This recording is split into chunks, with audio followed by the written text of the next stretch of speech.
আমার খবর। রাজ্য বাজেটকে সামনে রেখে রাজ্য জুড়ে পথে নামল তৃণমূল কংগ্রেস। সেই কর্মসূচির অঙ্গ হিসেবে বৃহস্পতিবার নানুর ব্লকের খুঁজুটি পাড়ায় হাজার হাজার মহিলাকে নিয়ে মহা মিছিলের আয়োজন করা হয়। খুঁজুটি পাড়া মোড়ে গিয়ে মিছিলটি শেষ হয় এক জনসভায়। নানুর যুব মহিলা তৃণমূল কংগ্রেসের উদ্যোগে আয়োজিত এই কর্মসূচিতে উপস্থিত ছিলেন বীরভূম জেলা পরিষদের সভাধিপতি ফাইজুল হক ওরফে কাজল শেখ। সভামঞ্চ থেকে তিনি মুখ্যমন্ত্রী মমতা বন্দ্যোপাধ্যায়ের সরকারের বিভিন্ন উন্নয়নমূলক প্রকল্পের কথা তুলে ধরেন। কাজল শেখ তাঁর বক্তব্যে বলেন, মুখ্যমন্ত্রী মমতা বন্দ্যোপাধ্যায় না থাকলে আজ রাজ্যে লক্ষ্মীর ভাণ্ডার সহ একটাও জনমুখী প্রকল্প থাকতো না। তিনি আরও বলেন, বিরোধীরা বাজেট নিয়ে সমালোচনা করলেও সাধারণ মানুষ এই বাজেটের সুফল পাচ্ছেন। এদিন নওয়ানগড় কড্ডা অঞ্চলের 4টি ব্লক থেকে কয়েক হাজার মহিলা মহা মিছিলে অংশ নেন। লক্ষ্মী সেজে লক্ষ্মীর ভাণ্ডারের প্রতীক হাতে নিয়ে মিছিলে হাঁটতে দেখা যায় একাধিক তৃণমূল সমর্থককে। বাজেট ঘোষণার পর থেকেই বিরোধীরা সমালোচনায় মুখর হলেও এই কর্মসূচির মাধ্যমে তৃণমূল কংগ্রেস রাজ্য বাজেটের পক্ষে জনসমর্থন আরও জোরালো করতে মাঠে নামল বলেই দলীয় সূত্রে জানানো হয়েছে। দেখুন, লক্ষ্মীর ভাণ্ডার বৃদ্ধি হয়েছে, তার জন্য লক্ষ্মীর ভাণ্ডার মায়েরা সমবেত হয়েছে। তারা আমাকে আমন্ত্রণ জানিয়েছিল, আমার ব্লক প্রেসিডেন্টকে আমন্ত্রণ জানিয়েছে, পঞ্চায়েত সমিতির সভাপতিকে আমন্ত্রণ জানিয়েছে। আমরা এসেছি।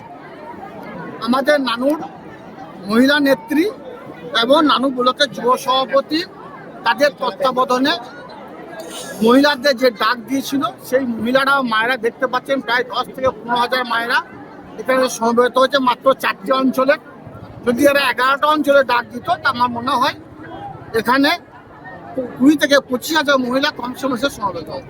বিরোধী দলনেতা বলছে যে তারা বিজেপি সরকারের দিনে 3,000 করবে লক্ষ্মী ভাণ্ডার। এবং বিরোধী দলনেতা অনেকবারই অনেক কথা বলে, ইলেকশন আসার যখন সময় হয় তখনই তিনি আসেন। 365 দিন বিরোধী দলনেতা সহ বিজেপির যে নেতারা আছে তাদের দেখা মিলে না, বা অন্য কোনো দল যারা আছে তাদের দেখা মিলে না। আমি বিরোধী দলনেতা সাহেবকে বলবো, বাংলার কথা ভুলেই যান। বাংলায় মা মাটি মানুষের সরকার আছে, মমতা বন্দ্যোপাধ্যায়ের সরকার আছে। চতুর্থবারের জন্য বাংলার মসনদে 250-রও বেশি আসন নিয়ে মমতা বন্দ্যোপাধ্যায় সরকার বসবে। মমতা বন্দ্যোপাধ্যায় সারা বাংলার আমার যারা লক্ষ্মীর ভাণ্ডার মায়েরা আছে, আমার যারা যুব সমাজ আছে, আমাদের যারা ক্ষেত মজুর ভাইয়েরা আছে, আমাদের যারা হিন্দু মুসলমান সকল সম্পদে মানুষ আছে, তাদের কথা তিনি ভাবছেন, তাদের কথা তিনি চিন্তা ভাবনা করেছেন। সেই মাথায় রেখে তিনি বাজেট পাস করেছেন। আপনি বলুন, কেন্দ্র সরকার কি করলো? আপনার বিজেপি সরকার কাদের কথা ভেবেছে? বিজেপি সরকার ভেবেছে যারা পুঁজিপতি তাদের কথা ভেবেছে। কারণ এদেশ থেকে অন্য দেশে পাড়ি দেওয়ার জন্য তাদের সুলভ মূল্যে তারা যেন অন্য দেশ যেতে পারে, দেশ ভ্রমণ করতে পারে, তাদের কথা ভেবেছে। খেতে খাওয়া ক্ষেত মজুরের কথা ভাবেনি, বাংলার মায়েদের মধ্যে কথা ভাবেনি, বাংলার ইয়াং জেনারেশনের কথা ভাবেনি, শিক্ষার ক্ষেত্রে তা ভাবেনি। স্বভাবতই বাংলার মানুষ মমতা বন্দ্যোপাধ্যায়ের পাশে আছে। আপনারা 26-এ নির্বাচন আসছে, তার প্রাক্কালে উল্টো পাল্টা বকছেন, ভাট বকছেন। ভাট বকে লাভ হবে না। বাংলার মানুষ মমতা বন্দ্যোপাধ্যায়, অভিষেক বন্দ্যোপাধ্যায়ের সময় ছিল, আছে, থাকবে। নির্বাচনের আগে এই বাজেট কতটা প্রভাব ফেলবে এবং আপনাদের পক্ষে কতটা ভালো হলো? দেখুন, 365 দিন মমতা বন্দ্যোপাধ্যায় সারা বাংলার মানুষের পাশে থাকে। নির্বাচনের আগে বাজেট না হয়ে যদি আরো 6 মাস আগে হতো, আমার মনে হয় মাননীয় মুখ্যমন্ত্রী মাননীয় মমতা বন্দ্যোপাধ্যায় এই ধরনের বাজেট তিনি পাস করতেন। কারণ তিনি শুধু লক্ষ্মীর ভাণ্ডার মায়েদের পাশেই নাই, আমরা দেখতে পাচ্ছেন 21 থেকে 40 বছর বয়স ইয়াং জেনারেশন যারা কর্মসংস্থানের উদ্দেশ্যে বিভিন্ন জায়গায় তারা আবেদন করছে, যারা কর্মসংস্থান এখনো পাননি, অর্থাৎ যারা এখনো চাকরি পাননি, তাদের জন্য মাসে 1,500 টাকা বরাদ্দ করেছেন। কৃষক ভাইরা যারা ভূমিহীন, যারা অন্যের ক্ষেতে কাজ করে, তাদের জন্য বছরে 4,000 টাকা বরাদ্দ করেছে। কেন্দ্রীয় সরকার বাংলাকে বঞ্চনা করে 100 দিনে কাজের টাকা দেয়নি, এখন দিবে কিনা জানি না। যদিও সুপ্রিম কোর্ট রায় দিয়েছে যে 100 দিনে কাজের টাকা দেওয়া উচিত কেন্দ্র সরকারের, দেয়নি। তার জন্য মাননীয় মুখ্যমন্ত্রী মাননীয় মমতা বন্দ্যোপাধ্যায় তার বাজেটে 2,000 কোটি টাকা রেখেছেন 100 দিনের কাজের জন্য।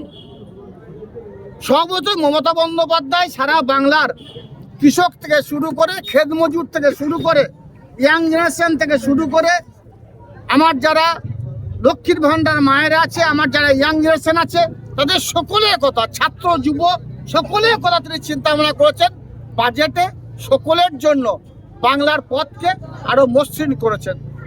দেখুন, কেন্দ্র সরকার 100 দিনের কাজের টাকা যেমন বন্ধ করেছে, আবাস যোজনা টাকা তেমনি বন্ধ করেছে।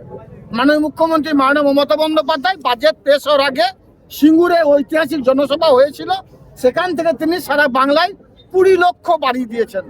অর্থাৎ তখন কিন্তু বাজেট পেশ হয়নি, তার আগেই তিনি ডিক্লেয়ার করেছেন। বীরভূম জেলায় গত বছরে 53,250টি বাড়ি দিয়েছেন, এবছর 53,659টি বাড়ি তিনি দিয়েছেন বীরভূম জেলার। ফার্স্ট কিস্তি অর্থাৎ প্রথম কিস্তির টাকা যারা উপভোক্তা আছে তাদের অ্যাকাউন্টে ঢুকে গেছে। মাননীয় মুখ্যমন্ত্রী মাননীয় মমতা বন্দ্যোপাধ্যায় 365 দিন বাংলার সকল সম্পদে মানুষের কথা তিনি ভাবেন। হিন্দু, মুসলমান, শিখ, খ্রিস্টান, ইসাই সমস্ত সম্পদে মানুষের কথা হবে। অনুরূপভাবে কেন্দ্র সরকারের যে বাজেট, সেই বাজেটে আপনারা একটু পর্যালোচনা দেখতে পাবেন। বাংলার জন্য তো কিছু নেই, ভারতবর্ষের জন্য কিছু নেই। ভারতবর্ষের মানুষ তারা কেন্দ্র সরকার যে বাজেট পেশ করেছে সেই বাজেট দেখে তারা হতাশ হয়ে গেছে। শান্তিনিকেতন গোয়ালপাড়া তালতর রোডে তৈরি হয়েছে অত্যাধুনিক পরিষেবা সম্পন্ন একটি ইংরেজি মাধ্যম স্কুল, কলেজ গুরুকুল শান্তিনিকেতন। স্কুলে রয়েছে smart classroom, activity based learning, NEET ও আইআইটি জেইই প্রস্তুতি, অলিম্পিয়াডের প্রস্তুতি, ইনডোর স্টেডিয়াম এবং ট্রেন্ড ফ্যাকাল্টিজ। নার্সারি থেকে দ্বাদশ শ্রেণী পর্যন্ত ভর্তি চলছে। বিস্তারিত জানতে যোগাযোগ করুন 9609039000 এই নম্বরে।